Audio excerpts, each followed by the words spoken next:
மனிதருடைய துக்கத்தை சந்தோஷமாய் மாற்ற. இதில் மதம் எங்கே வந்துச்சு பார்த்தீங்களா? மதத்தை பற்றி யாரும் பேசவும் இல்லை, அவங்க சொல்லவும் இல்லை. இயேசுன்ற அற்புதமான ஒரு ஆண்டவர் கொடுத்த விடுதலை, சுகம், பாவத்திலேருந்து விடுதலை, வியாதியிலேருந்து விடுதலை, பிசாசு கட்டிலேருந்து விடுதலை, எல்லாமே இலவசம். எப்படிங்க இயேசுவால் அதை செய்ய முடியுது அப்படின்னு கேட்டிங்கன்னா, அவர் மனிதர்கள் மேலே வைத்திருக்கிற அன்பு. மனுக்குலத்தை நேசித்து மனுக்குலத்திற்காக தன்னை பலியாய் கொடுக்க வந்த ஒரே ஒருவர் இயேசு கிறிஸ்து தான். அதனால் அவர் மக்கள் மேல் அன்பு வைத்து அற்புதம் செய்கிறார். வேதத்தில் ஒரு வசனம் இருக்கிறது, மார்க் 7:37 எல்லாவற்றையும் இயேசு நன்றாக செய்தார், செவிடர் கேட்கவும் ஊமையர் பேசவும் பண்ணுகிறார் என்று சொல்லி ஜனங்கள் ஆச்சரியப்பட்டாங்க. இயேசு எல்லாவற்றையும் நன்றாய் செய்கிற ஆண்டவர் உங்களுக்கு இன்றைக்கு செய்வார். சரியா? இந்த மாதிரி அற்புதம் செய்த ஆண்டவரிடத்தில் இப்போது நம்ம வேதத்திலிருந்து சில வசனங்களை நான் சொல்லி நம்ம ஜெபிக்க போகிறோம். ஜெபிக்க ரெடியாக இருக்கீங்களா? இவங்க ஜெபிச்சாங்களே டிவிக்கு முன்னால் இருந்து ஜெபம் பண்ணி எப்படி அற்புதத்தை பெற்றுக்கொண்டாங்கல்ல, அதே இயேசு தான் இன்றைக்கு உங்கள் வீட்டில் உங்கள் பக்கத்தில் நின்று கொண்டு இருக்கிறார். நீ எந்த தேசத்தில் இருந்தாலும் உங்கள் பக்கத்தில் இயேசுன்னு இருக்கிறார். எந்த மாநிலத்தில் இருந்தாலும் உங்கள் பக்கத்தில் இருக்கிறார். நீங்கள் ஆங்கில மொழியில் இந்த நிகழ்ச்சியை பார்க்கலாம், தெலுங்கில், கன்னடத்தில், ஹிந்தியில், தமிழில், எந்த மொழியில் இந்த நிகழ்ச்சி நீங்கள் பார்த்து கொண்டு இருந்தாலும் இயேசு எல்லாருக்கும் ஆண்டவர் உங்கள் பக்கத்தில் நின்று கொண்டு இருக்கிறார். இன்றைக்கு அற்புதம் செய்வார். விசுவாசத்தோடு நீங்கள் கேளுங்க, இயேசுவே இவங்களுக்கெல்லாம் அற்புதம் செய்கிறீங்களே, எனக்கும் என் பிள்ளைக்கும் ஒரு விடுதலை கொடுங்க, என் குடும்பத்தில் ஒரு அற்புதம் செய்யுங்கன்னு கேளுங்க, அற்புதம் நடக்கும். சரி, இந்த இயேசு எப்படிப்பட்டவர்? இந்த இயேசு எப்படிப்பட்டவர் நீ அறிந்து கொண்டா அவருடைய அற்புதத்தை சுலபமாய் பெற்றுக்கொள்ள முடியும். அதனால் தான் நான் தொடர்ச்சியாக இயேசு எப்படிப்பட்டவர் என்று வேத வசனத்திலிருந்து தியானித்து கொண்டு வருகிறோம். வேத புஸ்தகத்தில் பரிசுத்த லூக்கா எழுதின சுவிசேஷம் 19 ஒரு சம்பவம் எழுதப்பட்டிருக்கிறது. சில வசனத்தை வாசிக்கிறேன். இயேசு எரிகோவில் பிரவேசித்து அதன் வழியாக நடந்து போகையில், எரிகோ என்பது ஒரு பட்டணம், அந்த வழியாக இயேசு நடந்து போகையில் ஆயக்காரருக்கு தலைவனும் ஐஸ்வர்யவானுமாய் இருந்த சகையு எனப்பட்ட ஒரு மனுஷன் இயேசு எப்படிப்பட்டவரோ என்று அவரை பார்க்க வகை தேடினான். அவன் குள்ளன் ஆனபடியால் ஜனக்கூட்டத்தில் அவரை காணக்கூடாமல் இயேசு போகும் வழியில் முன்னாக ஓடி அவரை பார்க்கும்படி ஒரு காட்டத்தை மரத்தில் ஏறினான். இயேசு அந்த இடத்தில் வந்தபோது அண்ணாந்து பார்த்து அவனை கண்டு, சகைவே சீக்கிரமாய் இறங்கி வா, இன்றைக்கு நான் உன் வீட்டில் தங்க வேண்டும் என்றார். அவன் மகிழ்ச்சியோடு இயேசுவை தன் வீட்டுக்கு அழைத்து கொண்டு போனான். இப்படிப்பட்டவர், அதை பார்க்க அவனுக்கு ரொம்ப ஆசை. எல்லாரும் சொல்கிறாங்களே இயேசு அற்புதம் செய்கிறார், விடுதலை கொடுக்கிறார், இது மாதிரி அதிசயங்கள் நடக்கிறது அப்படி சொல்கிறாங்களே, அந்த இயேசுவை நான் பார்க்கணும், நானே பார்க்கணும், நான் கேள்விப்படுறேன், அவரை நான் பார்க்கணும். பார்த்தீங்களா, இப்போ சொன்னாங்க வெளிச்சம் வந்து அவரை தொட்டது, ஆண்டவுடைய கரம் தொட்டது, எலும்பில் சத்தம் ஏற்பட்டது. இயேசு வந்து பக்கத்தில் நின்று கையை தட்டினா இயேசு பிரசன்னமாகி தன்னை வெளிப்படுத்தி அற்புதம் செய்ததெல்லாம் அவங்க சொன்னாங்கல்ல, அதே இயேசு தான் இன்றைக்கு உங்கள் பக்கத்தில் நின்று கொண்டு இருக்கிறார். அவர் எப்படிப்பட்டவர் என்று அறியணும். அவரை குறித்து தான் தொடர்ச்சியாக நம்ம தியானிக்கிறோம்.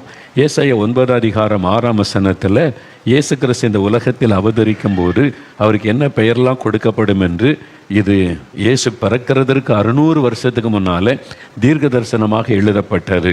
பாருங்க, நமக்கு ஒரு பாலகன் பிறந்தார், நமக்கு ஒரு குமாரன் கொடுக்கப்பட்டார், இயேசு என்கிற குழந்தையாக பிறக்கிறார். அவருடைய பெயர் அதிசயமானவர், ஆலோசனை கர்த்தா, வல்லமை உள்ள தேவன், நித்திய பிதா, சமாதான பிரபு. அவருக்கு எத்தனை பேர் பார்த்தீங்களா? இதில் இல்லாத இன்னும் நிறைய பேர் இருக்கிற. இயேசு, இம்மானுவேல், அவர் முதலும் முடிவுமானவர், அல்பா ஒமேகாவானவர், பல பெயர் இருக்குது. ஒவ்வொரு பெயரையும் தியானித்தாலே அவர் எப்படிப்பட்ட தேவன் என்பதை அறிய முடியும். இதில் ஒவ்வொரு பெயரை வைத்து இயேசு எப்படிப்பட்டவர் என்று தியானித்து கொண்டே வருகிறோம்ல. இன்றைக்கி ஒரு காரியம் என்னென்னா, நித்திய பிதா. அந்த சகோதரி சொன்னாங்க பாருங்க, அவர் எனக்கு அப்பா, எனக்கு தகப்பன், நான் தகப்பன்ட்ட கூப்பிடுற மாதிரி அப்பான்னு அவர்கிட்ட கூப்பிடுவேன், எனக்கு இயேசு விடுதலை கொடுத்தான்னு சொன்னாங்க. பார்த்தீங்களா, இங்கே சொல்லப்பட்ட நித்திய பிதா அப்படின்னா எவர் லாஸ்டிங் ஃபாதர். எந்தெந்தைக்கும் நம்முடைய தகப்பன் இயேசு கிறிஸ்து, எந்தெந்தைக்கும் எவர் லாஸ்டிங் ஃபாதர், எந்தெந்தைக்கும் நமக்கு நித்திய தகப்பனாக இருக்கக்கூடியவர் என்று வேதத்தில் ஆண்டவருக்கு அழகான பெயர் சொல்லப்பட்டு இருக்கிறாரு. சிலர் இயேசு அப்பான்னு கூப்பிடலாமா? கூப்பிடலாம், பைபிள் இருக்கிறே. அவர் நித்திய பிதா, தகப்பன் என்று சொல்லி அப்பானி உரிமையோடு கூப்பிடலாம். ஏனென்றால் யோவான் 1:12 இயேசுவை உள்ளத்தில் ஏற்றுக்கொள்ளும் போது நம்முடைய பிள்ளைகள் என்கிற அதிகாரத்தை தருகிறார். அப்படின்னு அவர் தகப்பன், நம்முடைய பிள்ளைகள், இதை நம்ம மறந்துடக்கூடாது. சரி, எப்படிப்பட்ட தகப்பன்? தகப்பன்னா எப்படிப்பட்ட தகப்பன் அவர்? உலகத்தில் தகப்பன்மார்கள் எல்லாருமே தாய் தகப்பன் இல்லாமல் நம்ம பிறக்க முடியாது. அப்போ நம்முடைய தகப்பனுடைய அன்பை பார்க்கிறோம். இயேசு கிறிஸ்துவுடைய அன்பு ஒரு தகப்பனை போல உள்ள அன்பு. அவர் எப்படிப்பட்டவர்? அந்த அன்பு 103 சங்கீதம் 13 வசனத்தில் வேதத்தில் ஒரு காரியம் சொல்லப்படுகிறது. ஒரு தகப்பன் தன் பிள்ளைக்கு இறங்குகிறதை போல கர்த்தர் தமக்கு பயந்தவர்களுக்கு இறங்குகிறார். முதலாவது, அவர் இரக்கமுள்ள ஒரு தகப்பன், மனது உருக்கமுள்ள ஒரு நல்ல தகப்பன். நீங்கள் தகப்பன்னாலே நிறைய பிள்ளைகளுக்கு பயம். தாய்கிட்ட ரொம்ப நெருங்குவாங்க, அன்பாக இருப்பாங்க. தகப்பன்னால ஒரு பயம், டெரர் இருக்கும்ல. அங்கே அப்படியே சில குடும்பத்தில் தகப்பன் ஜாலியாக விளையாடுவாங்க, தாயின்னா தான் சில குடும்பத்தில் பயம். ஆனால் பொதுவாக எடுத்துக்கொள்வது தகப்பன்னா ஒரு பெரிய பயம், இதில் மரியாதை கலந்த ஒரு பயம் இருக்கும். அப்போ இங்கே வேதம் சொல்லுகிறது ஒரு இரக்கமுள்ள ஒரு தகப்பனா. யாருக்கு இறங்குவார்? நீதிமொழிகள் 28 வசனத்தில் தன் பாவத்தை மறைக்கிறவன் வாழ்வடைய மாட்டான், அதை அறிக்கை செய்து விட்டு விடுகிறவன் இரக்கம் பெறுவான். ஆண்டவரிடத்தில் இரக்கம் பெறணுமானா, ஆண்டவரே நான் பாவிதான், என் பாவத்தை மன்னிச்சிருங்க, இனி இந்த பாவம் எனக்கு வேண்டாம், எனக்கு விடுதலை கொடுங்கன்னு ஒப்பு கொடுத்துட்டா உடனே அவர் இறங்கிடுவார். இரக்கமுள்ள ஒரு தகப்பன். பாருங்க, லூக்கா 15 இயேசுவே ஒரு உதாரணம் சொல்லுகிறார். ஒரு தகப்பனுக்கு 2 பிள்ளைகள். இளைய மகன் பாருங்க, நண்பர்களோடு சேர்ந்து துன்மார்க்கமாய் நடந்து என் சொத்தை பிரித்து கொடுங்க அப்படின்னு சொல்லி கேட்டு சண்டை போட்டு வாங்கிட்டு போயிட்டான். தாப்பாட்டு இருந்தால் கொஞ்சம் கட்டுப்பாடுலாம் இருக்குது, நம்ம வெளியே போயிட்டா ஃப்ரீயாக இருக்கலாம் இஷ்டப்படி அப்படின்னு போனான். எல்லா சொத்தையும் அழித்து தீர்த்துட்டான். பாவத்தில், குடியில், வெறியில், வேசித்தனத்தில் எல்லாம் முடிஞ்ச உடனே ஃப்ரெண்ட்ஸ் எல்லாம் விலகிட்டாங்க. இப்போ சாப்பாட்டுக்கே வழி இல்லை. பன்றி மேய்க்க ஆரம்பிச்சிட்டான். பன்றிக்கு வைக்கிற தவிடாவது கிடைக்குமான்னு பார்த்தான். அப்போ தான் யோசித்து பார்த்தான், எங்கள் அப்பா இவ்வளோ பெரிய பணக்காரர், அவர் வீட்டில் எவ்வளோ வேலைக்காரங்க இருக்கிறாங்க, அவங்களுக்கே நல்ல சாப்பாடு, எனக்கு பன்றியின் தவிடு கூட கிடைக்கலையேன்னு சொல்லி தன் தவறை உணர்ந்து, நான் எங்கள் அப்பாட்ட போவேன், என் பாவத்தை அறிக்கையிடுவேன், நான் தப்பு பண்ணிட்டேன், பரத்திற்கு விரோதமாக அவங்களுக்கு விரோதமாக பாவம் செய்துட்டேன், வேலைக்காரனாக வச்சுக்கொள்ளுங்க அப்படின்னு கேட்பேன்னு சொல்லி மனம் திரும்பி வருகிறான். வந்தபோது தூரத்திலே மகனை கண்ட உடனே தலைவிரி கோலத்தோட, அழுக்கான வஸ்திரத்தோட, அடையாளமே தெரியாமல் வருகிறான். ஆனால் லூக்கா 15 வசனத்தில் வாசித்தால், தூரத்திலே தகப்பன் மகனை கண்டபோது தன் மகன் என்று அடையாளம் கண்டு கொண்டான், மனதூருகினான், ஓடி சென்று கட்டி அணைத்து கொண்டு முத்தமிட்டான். பார்த்தீங்களா? அதான் தகப்பனுடைய அன்பு. நீ பாவம் செய்துட்ட, என்னை விட்டு போயிட்ட, சொத்தெல்லாம் அழிச்சிட்ட, எதுக்கு வர்ற, வீட்டுக்குள்ளே வராத அப்படின்னு அவன் சொல்லவில்லை. அந்த தகப்பனுடைய அன்பு. பாவம் செய்தவன் மனம் திரும்பி வந்தபோது ஓடி சென்று கட்டி அணைத்து கொண்டு முத்தமிட்டாராம். அதான் இயேசுவனுடைய அன்பு. நீங்கள் மனம் திரும்பி வரும்போது, நீ குடிகாரன், நீ விபச்சாரக்காரன், நீ துன்மார்க்கன், நீ இந்த மாதிரி செய்தம் போ அப்படின்லாம் ஆண்டவர் அருவருக்க மாட்டார். உங்களை அணைத்து கொள்ளுவார். எனக்கு விடுதலை இல்லையே, என்னால் விட முடியலையே, இந்த பாவம் என்னை வேதனைப்படுத்துதேன்னா நான் விடுதலை தரேன், நான் உன்னை மன்னிக்கிறேன், நீ வா என்று சொல்லி அணைத்து கொள்ளுகிற அற்புதமான ஒரு நல்ல தகப்பன் தான் இயேசு கிறிஸ்து. யாரையும் பாவின்னு தள்ள மாட்டார். அநேகர் என்னை சந்திக்க வருவாங்க, விதவிதமான மக்கள். ஒரு சமயம் ஒரு வாலிபன் வந்தான், நான் இயேசு விட்டு ரொம்ப தூரமாக போயிட்டேன், இயேசுதான் மையான ஆண்டவர் என்று அறிந்து முதல்ல நான் இயேசுவை நம்பினேன். அப்புறம் உலகம், சிற்றின்பம், மோகம் எல்லாம் பார்த்துட்டு இயேசுக்கு எனக்கு சம்மந்தமே இல்லைன்னு பைபிள் வாசிக்க மாட்டேன், சர்ச்சுக்கு போக மாட்டேன், செபிக்க மாட்டேன். சில வருஷமாகி விட்டார். இயேசு விட்டு ரொம்ப தூரமாக நான் போயிட்டேன். இதுக்கு முன்னால் செய்யாத பாவெல்லாம் நான் செய்து கொண்டு இருக்கிறேன், எனக்கு என்ன சொல்கிறீங்க அப்படின்னு கேட்டார். என்ன சொல்லணும்? இல்லை, என்ன குறித்து ஆண்டவர் என்ன நினச்சிருக்கிறார், நான் அவர்கிட்ட வரக்கூட தகுதி இல்லாதவன், அவ்வளோ தூரமாக போயிட்டேன்னு சொன்னான். நான் என்ன சொல்லுவது, அவர் என்ன சொல்கிறார் தான் முக்கியம்னு சொல்லி மனதில் ஜெபிச்ச, ஆண்டவரே இந்த தம்பிக்கு நான் என்ன சொல்லணும்? ஆண்டவர் சொன்னார், ஸ்டில் ஐ லவ் ஹிம், நான் இன்னும் அவனை நேசிக்கிறேன்னு சொல்லுன்னு சொன்னார். நீங்கள் எவ்வளோ தூரமாக போயிட்டீங்க, பாவத்தில் உங்களை கெடுத்து கொண்டீங்க, இயேசுவை மறுதளிச்சுட்டு போகிற அளவுக்கு துன்மார்க்கமாக தூரமாக போயிட்டீங்க. ஆனால் இயேசு சொல்லுகிறார், நான் இன்னும் உன்னை நேசிக்கிறேன் மகனே அப்படின்னு சொல்கிறான். உடனே தேம்பி தேம்பி அழுதான். என்ன கூட நேசிக்கிறார், நான் இவ்வளோ பெரிய பாவி, என்ன கூட இயேசு நேசிக்கிறாரா, என்ன கூட அவர் இன்னும் நேசிக்கிறாரா அப்படின்னு தன் வாழ்க்கையை ஒப்பு கொடுத்தான். அவர் இன்னும் உங்களை நேசிக்கிறார். உங்களை பாவின்னு அருவருப்பாக பார்க்க மாட்டார். உங்களை அணைத்துக்கொள்ள ஆயத்தமாக இருக்கிறார். ஆனால் நீங்கள் இயேசுவே நான் பாவி தான், என்னை மன்னிச்சு எனக்கு விடுதலை கொடுங்கன்னு கேட்டால் போதும், உடனே இரக்கம் செய்வார். அவர் இறங்குகிற தகப்பன். ரெண்டாவது, எபிரேயர் 12 6-7 நீங்கள் வாசிக்கும்போது அவரை இந்த தகப்பன் எப்படிப்பட்டவராம்? கர்த்தர் எவனிடத்தில் அன்பு கூறுகிறாரோ அவனை அவர் சிட்சித்து தாம் சேர்த்து கொள்ளுகிற எந்த மகனையும் தண்டிக்கிறார் என்று பிள்ளைகளுக்கு சொல்லுகிறதே போல உங்களுக்கு சொல்லியிருக்கிற புத்திமதியை மறந்தீர்கள். நீங்கள் சிற்சையை சகிக்கிறவளாக இருந்தால் தேவன் உங்களை புத்திரராக எண்ணி நடத்துகிறார். தகப்பன் சிட்சியாத புத்திரன் உண்டோ? ரெண்டாவது, சிட்சிக்கிற தகப்பன். தகப்பன் ஒரு பக்கம் இரக்கமுள்ள தகப்பன், இன்னொரு பக்கம் சிட்சிக்கிற தகப்பன். சிட்சி அது என்னது அப்படின்னு நினைக்கிறீங்களா? ஒரு வீட்டில் பாருங்கள், தாய் தகப்பன் 2 பேரும் பிள்ளையை வளர்க்கும் போது தாய் என்ன தப்புனாலும் தட்டி கொடுத்து நீ செய்யாதப்பா அப்படின்னு அன்பு காட்டுவாங்க. தகப்பன் அவர் கண்டிப்பாக இருப்பார். சில தகப்பன் கை நீட்டி அடிச்சிருவாங்க, பெரம்பு வச்சுருப்பாங்க, கை நீட்டின பெரம்பில் அடிப்பாங்க, காதை திருக்குவாங்க, மண்டையில் கொட்டிடுவாங்க. அப்போது தாய் தான் நம்மளை ஒன்றும் சொல்கிறது இல்லை, இந்த தப்பனார் அடிச்சுக்கிட்டே இருக்காரு அப்படின்னு சிலருக்கு தகப்பன் மேலே வருத்தம் வரும்.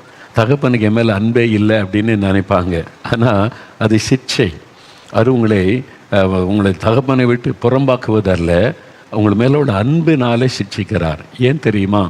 தாயினுடைய அன்பு வேறு, தகப்பனுடைய அன்பு வேறு. ரெண்டுக்கு ஒரு வித்தியாசம் இருக்குது. தாயினுடைய அன்பு என்னென்னா, இன்றைக்கு இப்போ என் பிள்ளை நல்லா இருக்கணும்.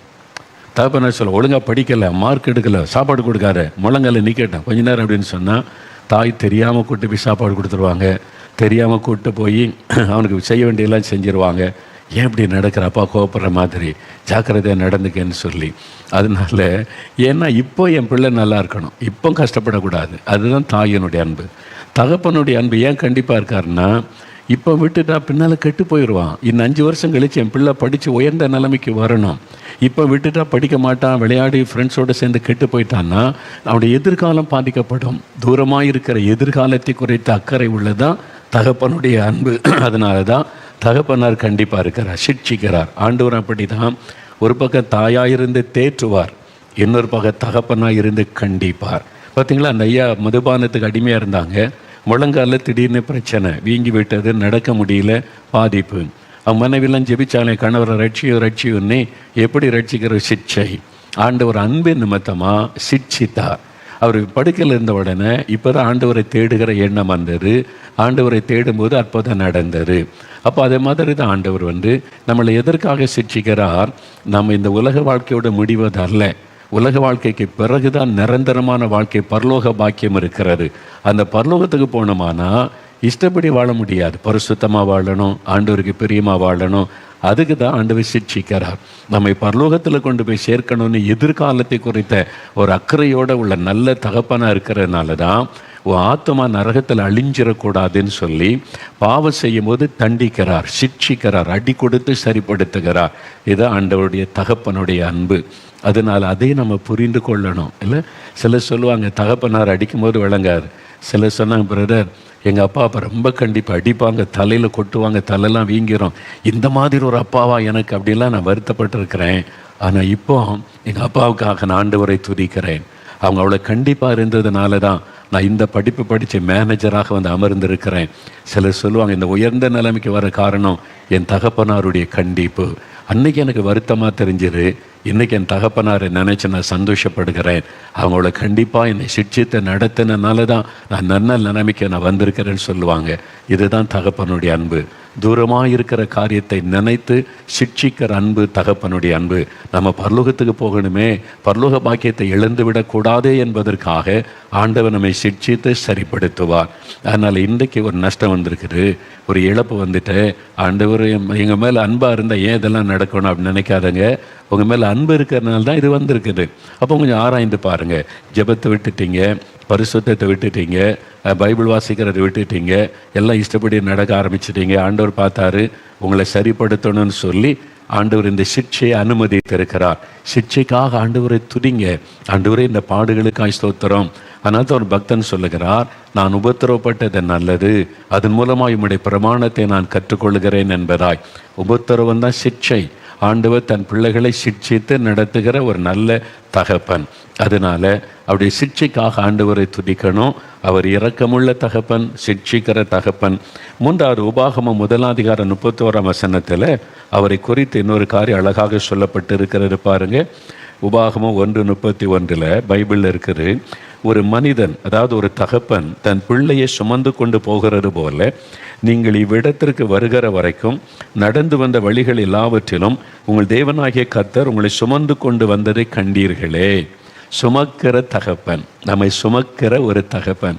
எவ்வளோ அருமையாக இருக்கல. அவரை பற்றி சொல்லப்பட்டதை நீங்கள் வேதத்தில் தான் அவர் குறித்து சரியாக அறிய முடியும். நம்ம உண்டாக்கின கடவுள் எப்படிப்பட்டவர், அவருடைய குணம் எப்படிப்பட்டதுன்னா இதை வாசிக்கணும். இதில் தான் இருக்குது, இதில் தான் அவரை பற்றி முழுமையாக சொல்லப்பட்டு இருக்கிறாரு.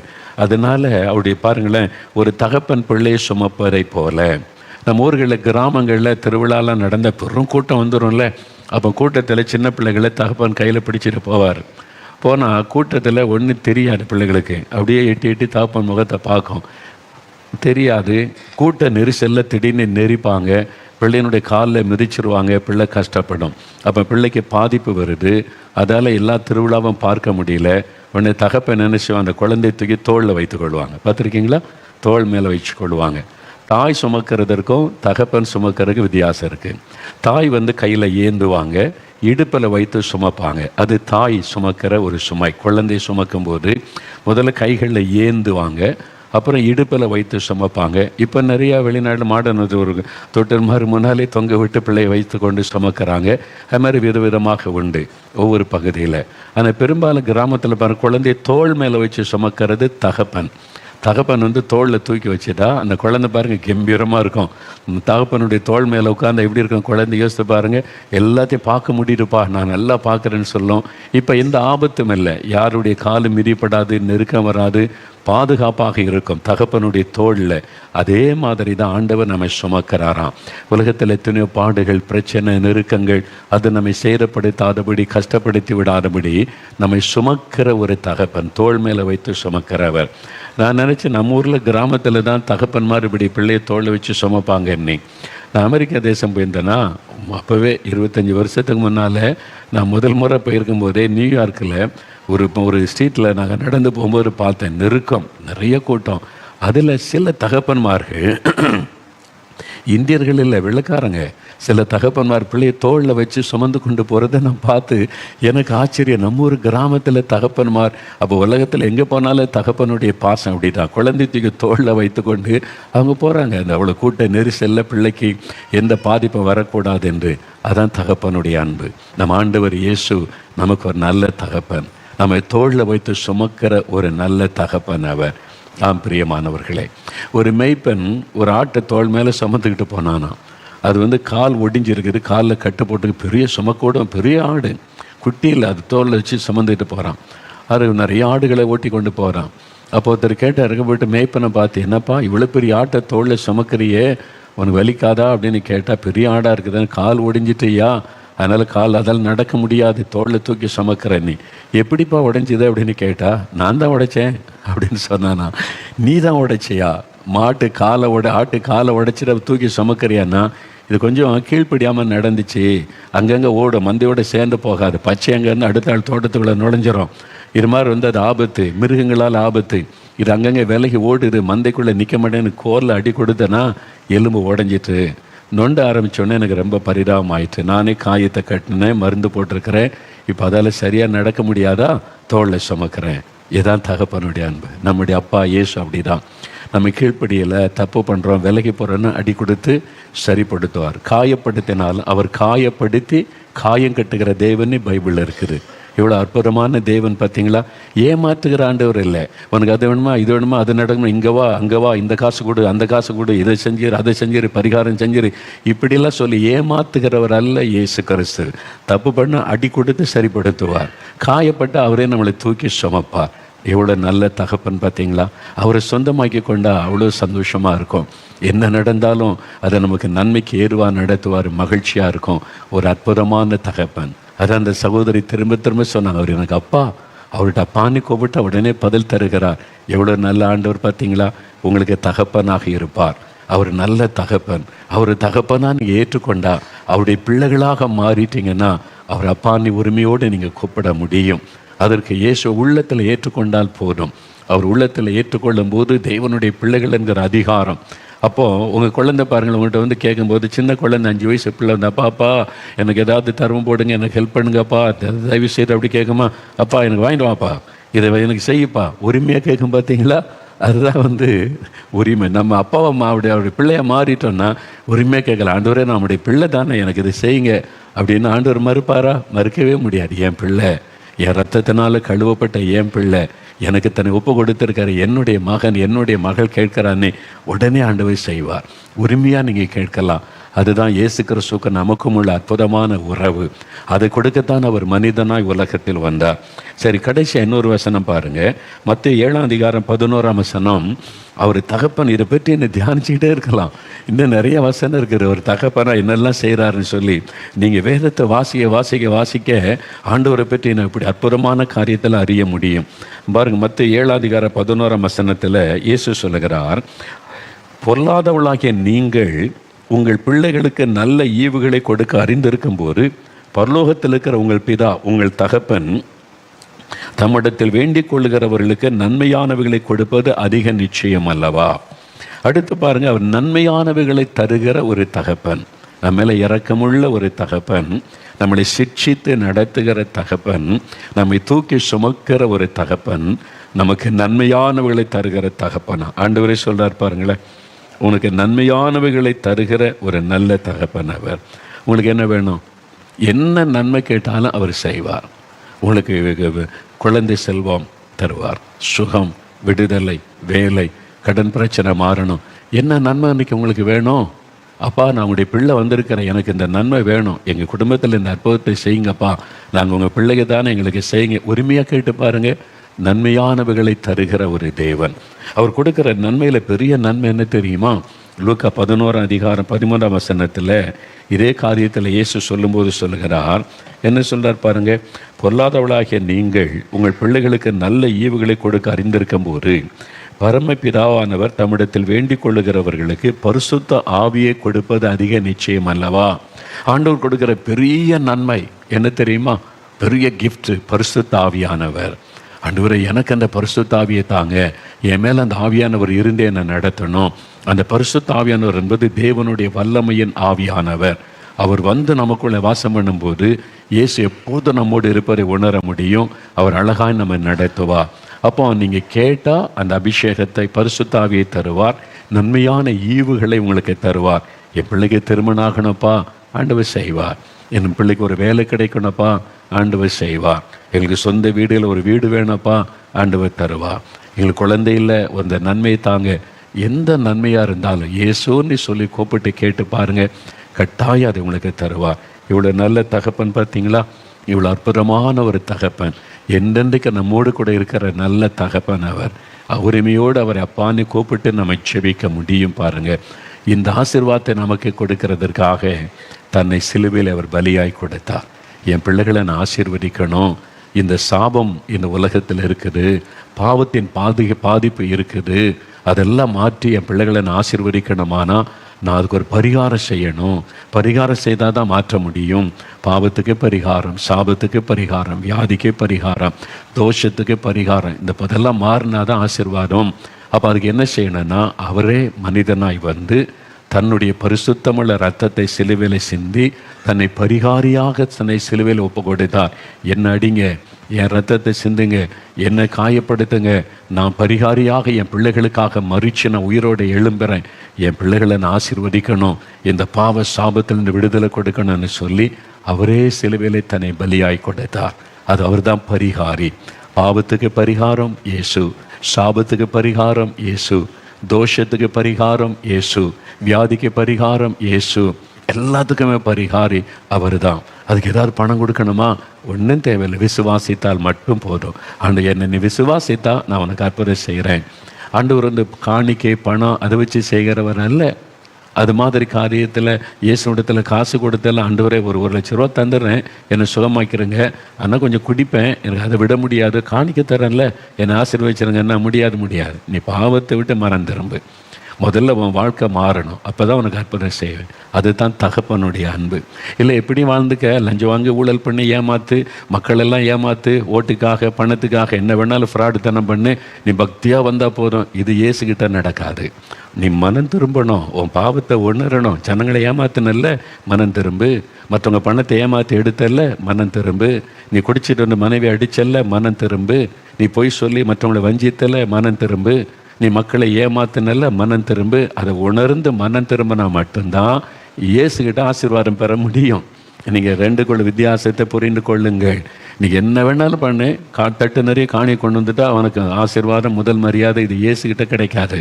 உண்மையாக மனம் திரும்பி என்னை மன்னிச்சிருங்க ஆண்டவரே, இந்த பாவம் இனிமேல் எனக்கு வேண்டாம், இன்னும் நான் உண்மையாக நடக்கணும், உதவி செய்யுங்கன்னா மன்னிச்சு உதவி செய்வார். அதுதான் இயேசு கிறிஸ்து. இன்றைக்கு ஒப்பு கொடுக்குறீங்களா ஆண்டவரிடத்தில்? இப்போ நம்ம செபிக்க போகிறோம். கருத்தாக செபிக்கணும். இப்போ உங்களுக்கு என்ன அற்புதம் வேணும்? நம்ம முழங்கால் படியிட்டு செபிக்க போகிறோம். உங்கள் வீட்டில் உங்கள் பக்கத்தில் தான் இயேசுன்னு இருக்கிறாரு.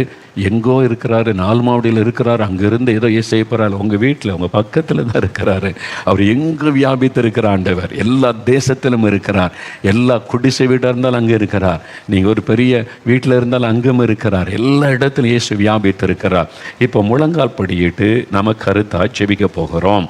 ஆண்டவரிடத்தில் முழங்கால் படியிட்டு நம்ம இப்போ ஜெபிக்க போகிறோம். இப்போ ஜெபிக்கலாமா? அப்படியே முழங்கால் படியிடலாமா? இயேசுக்கு முன்னால் அப்படியே முழங்கால் படியிடுங்க. கருத்தா அப்படியே முழங்கால் படியிடுங்க. இயேசு ஒரு அற்புதத்தை எதிர்பார்த்து குடும்பமாக முழங்கால் படியிடுங்க. முழங்கால் படியிடுவது ஆண்டவருக்கு முன்னாலே நம்மை தாழ்த்துவது. ஆண்டவரே, உமக்கு முன்னாலே என்னை தாழ்த்துகிறேன், உம்முடைய சமூகத்தில் ஒரு ஆசீர்வாதத்துக்காக நான் வந்திருக்கிறேன் அப்படின்னு சொல்லி நம்மை தாழ்த்துவது. உங்கள் மேலே எவ்வளோ அனுபவிச்சிருக்கிறார் தெரியுமா? முதலாவது, நிறைய பேர் இந்த மதுபானத்தை விட முடியல, போதை வஸ்துகளை விட முடியல, இந்த மயக்க அந்த கொண்டு வருகிற போதை பொருட்களை விட முடியல. போதை ஊசி போட்டு கொண்டுகிறேன், என் வாழ்க்கையே போச்சு. தடுமாறின்னு இருக்கிற வாலிப தம்பி, வாலிப மகளே, வெளியில் யாருக்குமே தெரியாது, எங்கள் அப்பா அம்மாவுக்கு தெரிஞ்சால் உயிரை விட்டுருவாங்க, என்னால் இதை விட முடியலையே, நான் என்ன செய்கிறது அப்படின்னு கலங்கின்னு இருக்கிற வாலிப மகளே, வாலிப தம்பி, இயேசு உன்னை நேசிக்கிறார், உனக்கு விடுதலை தருவார். நல்ல ஒரு தகப்பன். உன்னை பாவின்னெல்லாம் ஒதுக்க மாட்டார். நீ பாவி, நீ இப்படிலாம் ஏமாத்துறவங்க அப்பா அம்மாவை அப்படிலாம் ஒதுக்க மாட்டார். நீ ஏதோ அகப்பட்டு கொண்ட கண்ணியில், ஃப்ரெண்ட்ஸ் மூலமாக, சிநேகிதர்கள் மூலமாக பாவத்தில் அகப்பட்டு கொண்ட, யார் எனக்கு விடுதலை தருவார்னு நினைக்கிறேன்? இயேசு உன்னை மன்னிக்க, விடுதலை கொடுக்க ஆயத்தமாக இருக்கிறார். ஆண்டோடைய அன்பை என்னை நெருக்கி ஏவுகிறது. நிறைய பேர் கண்ணீரோடு நிற்கிறீங்க. வாலிப தம்பி, வாலிப மகள், கண்ணீரோடு நிற்கிறீங்க. எனக்கு ஒரு விடுதலை உண்டா? இந்த பாவ மன்னிப்பு கிடைக்குமா?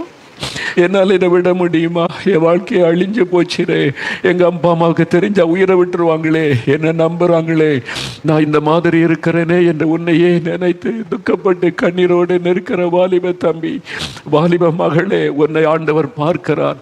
அப்படியே கண்கள் உன்னை நோக்கி பார்க்கிறது. வரையில் முழங்கால் படியிடு.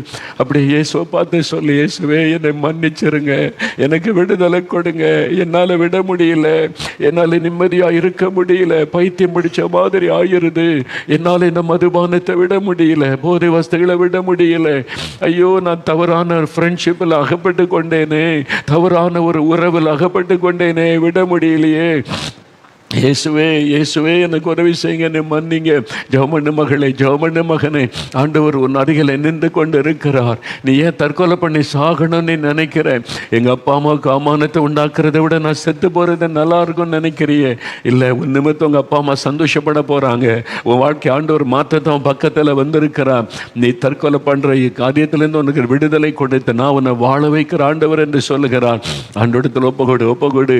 மாத்தர்களோடு உட்கார்ந்துருக்கிற மகளே, மாத்தரைகள் சாப்பிட்டு அப்படியே நான் தூக்கத்திலேயே மரித்து போகட்டும், இந்த பாவத்தை விட முடியல நீ எண்ணிக்கொண்டிருக்கிற மகளே, உன் பக்கத்தில் இயேசு வந்து நிற்கிறார். நீ ஏன் சாகணும் மகளே? நான் உனக்கு விடுதலை தர்றேன், நான் உன் பாவத்தை மன்னிக்கிறேன், புதிய இருதயத்தை தருகிறேன் இயேசு சொல்லுகிறான். ஒப்பகொடு மகளே, ஒப்பகொடு மகளே, ஒப்பகொடு, ஒப்பகொடு, ஒப்பகொடு. ஆண்டவர் உன்னை பார்க்கிறார். அநேகர் கண்ணீரோடு நிற்கிறதை பார்க்கிறார். தகப்பன்மார்கள் ஜெபிக்கிறீங்க, குடும்பத்தில் உள்ளவங்க அவங்களுக்காக ஜெபம் பண்ணுங்க. அவங்கள அற்பமாக நினைக்காதங்க, குடிகாரன்னு சொல்லி துக்கப்படுத்தாதங்க. ஐயோ, அந்த பாவத்தில் அகப்பட்டு கொண்டாங்க. இயேசுவே, என் கணவருக்கு விடுதலை கொடுங்க, என் பிள்ளைகளுக்கு விடுதலை கொடுங்க, எங்கள் அப்பாவுக்கு விடுதலை கொடுங்க. நீங்கள் தொடுங்க ஆண்டவரேன்னு கேளுங்க. உங்களுடைய இருதயத்தில் கை வச்சு, இயேசுவே, என் பாவத்தை மன்னிங்க, எனக்கு நல்ல தகப்பனாக நீங்கள் இருக்கணும், உங்கள் பிள்ளையாக நான் இருக்க விரும்புகிறேன், என்னை ஒப்பு கொடுக்கிற ஆண்டவரே சொல்லுங்க. வாய் திறந்து என் பாவத்தை மன்னிச்சிருங்க, உம்முடைய மகனாக என்னை ஏற்றுக்கொள்ளுங்க, உம்முடைய மகளாக என்னை ஏற்றுக்கொள்ளுங்க. எல்லாரும் என்னை புறக்கணிக்கிறாங்க, எல்லாரும் பாவினை ஒதுக்குறாங்க, என் மனசாட்சி என்னை வாதிக்குது, இனி என்னால் பரிசுத்தமாக வாழ முடியாதுன்னு சாத்தான் சொல்லுங்க. பேசுகிறான். தற்கொலை பண்ணி செத்துறன்னு பிசாசு பேசுகிறான். இயேசுவே எனக்கு விடுதலை கொடுங்க. ஜெபி ஜெபி மகளே, ஜெபி மகனே, ஐயா ஜெபம் பண்ணுங்க, ஐயா ஜெபம் பண்ணுங்க, ஐயா என்ன மன்னிச்சிருங்க, இயேசுவே விடுதலை கொடுங்க கேளுங்க. அப்படி அன்பை தொடுகிறது, அப்படி மனதுருக்கம் தொடுகிறது. இயேசுவின் ரத்தத்தின் வல்லமை உங்களுக்குள்ள இறங்குகிறது. அவர் சிலுவையில சிந்தின ரத்தம் சகல பாவங்களை நீக்க நம்மை சுத்திகரிக்கிறது.